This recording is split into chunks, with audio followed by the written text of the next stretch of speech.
So after the last video I watched of my rant, I realized how wrong I was and I shouldn't be kind of ranting and raving like that. So um, what am I going to do this time? I'm just going to kind of tell you guys what it's like to kind of go through the future matrix. Right after that, gotta put on my hat again. And then we start going. You know what I'm saying? So up next, I'm gonna tell you how the robots actually took over for the future. Yeah. So a lot of y'all wasn't paying attention to how the Fast and the Furious 7, you know what I'm saying, took over for the Fast and the Furious franchise, but then you didn't pay attention because they were talking about the God's eye. You know what I'm saying? The God's eye, where you look around and you use technology to find people all over the place, right? And that technology had to be evolved and it was taken over by the government. And the government came up with this system called Eagle Eye because the government can't use the same things that you got. They got to change it and flip it. Now, in Eagle Eye, the man like Shia LaBeouf had, he had the AI system looking into everything, and the AI was trying to kill him because it knew that it was trying to shut him down, right? And then he couldn't do anything else with the AI. But then you have to wonder, like, where did the AI come from? And that's when we get to Terminator 1 and 2.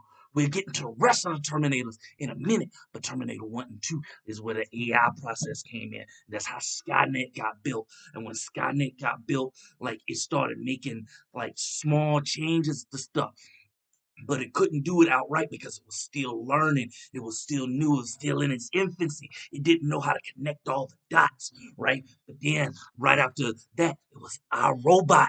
Our robot put together when our robots came, and then they made the mech suits, and that's when you got the bodies and all the androids and everybody walking around like it was normal, and they tried to normalize being an android.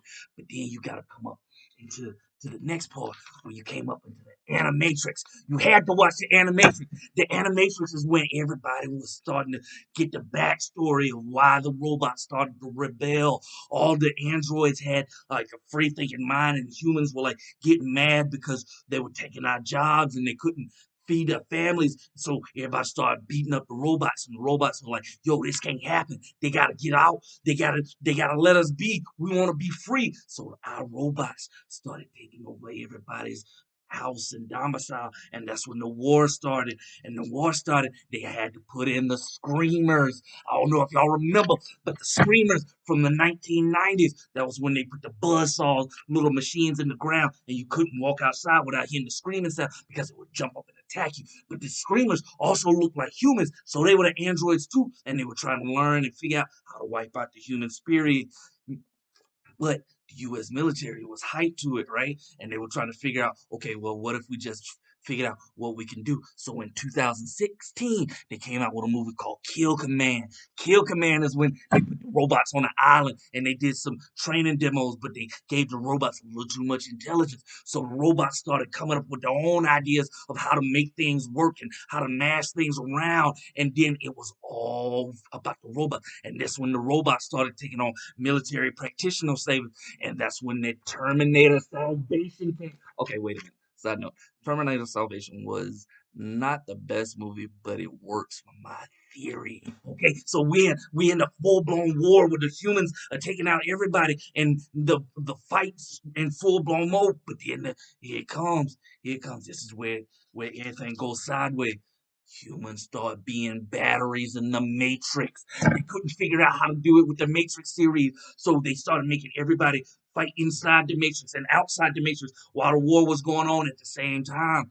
But then Neo, he figured out a way to stop kind of end the war at the same time.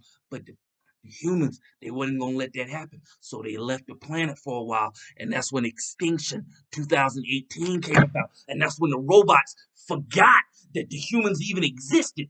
Or some of the robots wiped out the other memories of the other robots, but the robots couldn't remember how the other robots got here. So they thought that all the humans were like actually the aliens and the robots were the actual people. So they kind of got confused and everything had to keep going around, but it was just all over the place and people couldn't figure out what to do. So when the humans came back, like people started figuring out like, okay, maybe we can live with the humans peacefully, maybe we can live with the robots peacefully. We can have a surrogate movie where everybody's happy and everybody's cool with each other, and everybody starts working with the robots and trying to put their own consciousness in the robot, so the robots go out and work with the humans and the humans work with the robots, and then everything's in the future. So then you have to figure out, okay, well, if the robots had this accent, and then there was some robots that were still like, you know what, we still should hold our own military command. So then you come up into the Star Wars franchise.